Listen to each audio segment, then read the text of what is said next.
வாக்கு திருட்டுனால தான் சட்டமன்ற தேர்தல்கள்லையும் நாடாளுமன்ற தேர்தல்கள்லையும் வெற்றி பெற்று பாஜக இன்னைக்கு ஆட்சியிலே இருக்கு அப்படின்னு ஆதாரங்களோட எதிர்க்கட்சி தலைவர் ராகுல் காந்தி குற்றச்சாட்டை முன் வச்சிருந்தாரு. அதற்கு பிறகு கூட இணையதளத்துல இந்த மாதிரியான குற்றச்சாட்டுகள் நிறைய வர ஆரம்பிச்சிச்சு. நிறைய குற்றச்சாட்டுகளுக்கு ஆதாரங்களும் வெளியாக ஆரம்பிச்சிச்சு.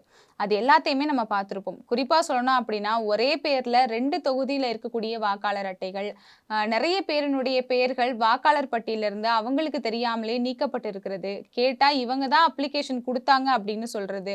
அது மட்டும் இல்லாம அஸ்ஸாம்ல பெங்காலி பேசக்கூடிய இஸ்லாமியர்களை குறிவைத்து கிட்டத்தட்ட 2000 பேரினுடைய குடும்பங்களை வந்து அந்த இடத்துல இருந்து வெளியில அனுப்பிச்சிட்டு அவங்க வாக்காளர்கள் இல்ல அப்படின்னு சொல்லி அறிவிக்கப்பட்டது.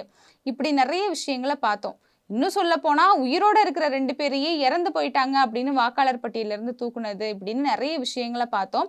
அதுல ஒரு பகுதியா சிறப்பு வாக்காளர் திருத்தம் அப்படின்னு சொல்லி பீகார்ல 65 லட்சம் பேரை வந்து வாக்காளர் பட்டியல இருந்து நீக்கினது அப்படின்னு மிகப்பெரிய பிரச்சனைகள்லாம் நடந்துச்சு. இந்த நேரத்துல உச்சநீதிமன்றம் கூட உண்மையிலே இந்த மாதிரியான மோசடிகள்லாம் நடந்திருக்கிறது தெரிய வந்துச்சு அப்படின்னா தேர்தல் நடைமுறையே நாங்க மாற்றுவோம் அப்படின்னு எச்சரிக்கவும் செஞ்சாங்க. ஆனா இது குறித்து பாஜகவும் தேர்தல் ஆணையமும் மௌனம் காத்துச்சே தவிர இதற்கு சரியான விளக்கத்தையோ அவங்க தரப்புல இருக்கிற நியாயத்தையோ ஆதாரத்தோட இப்ப வரைக்கும் எடுத்து வைக்கல.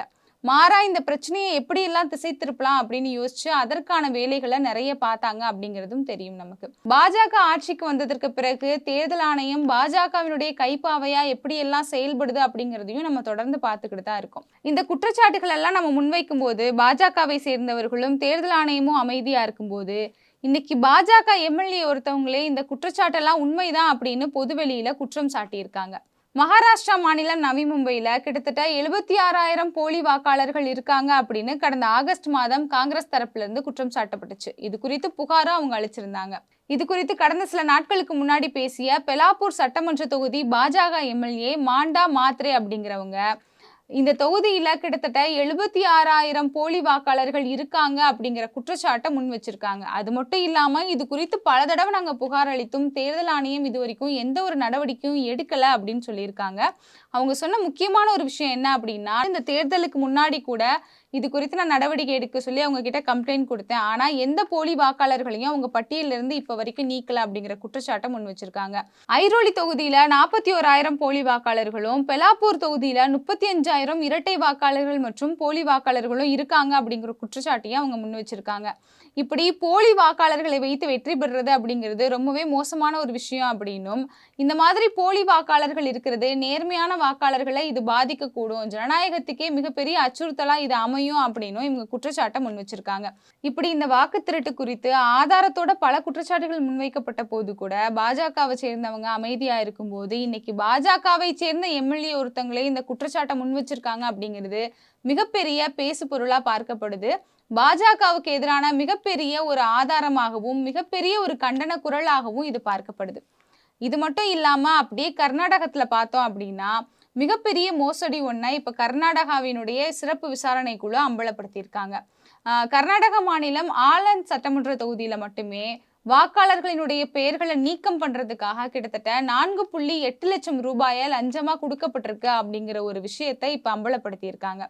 இது குறித்து கர்நாடக அரசு சார்பில் இருந்து ஒரு விசாரணை குழு ஒன்று அமைச்சிருந்தாங்க. அந்த விசாரணை குழுவினுடைய விசாரணையில தான் இப்ப இந்த விஷயங்கள் எல்லாம் வெளியில வந்திருக்கு. இந்த ஆலந்த் தொகுதியில கிட்டத்தட்ட 2022 இருந்து 23வது ஆண்டு வரைக்கும் அந்த சட்டமன்ற தொகுதியிலிருந்து பெயர்களை நீக்கிறதுக்காக கிட்டத்தட்ட 6,018 விண்ணப்பங்கள் வந்து விண்ணப்பிக்கப்பட்டிருக்கு.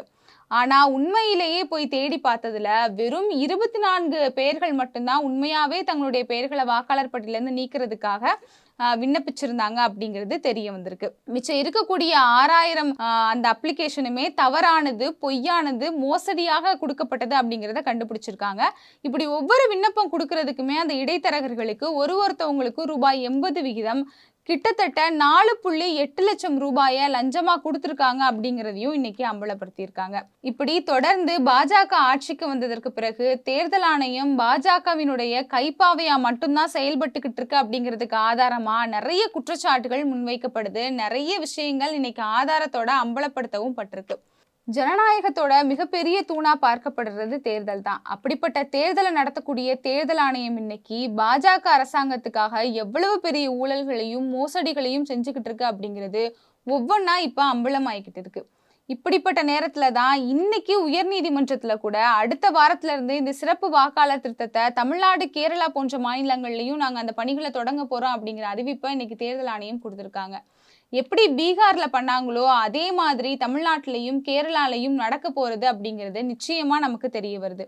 உச்சநீதிமன்றம் இதற்கு முன்னாடியே சுதாரிச்சுக்கிட்டு இந்த பிரச்சனையில விரைவா நடவடிக்கை எடுக்கல அப்படின்னா நம்ம ஏற்கனவே சொன்ன மாதிரி ஜனநாயகத்தோட தூணுன்னு சொல்லப்படக்கூடிய இந்த தேர்தல் அப்படிங்கிறது மிகப்பெரிய கேலி கூத்தா இன்னைக்கு இந்தியால மாற்றப்படும்.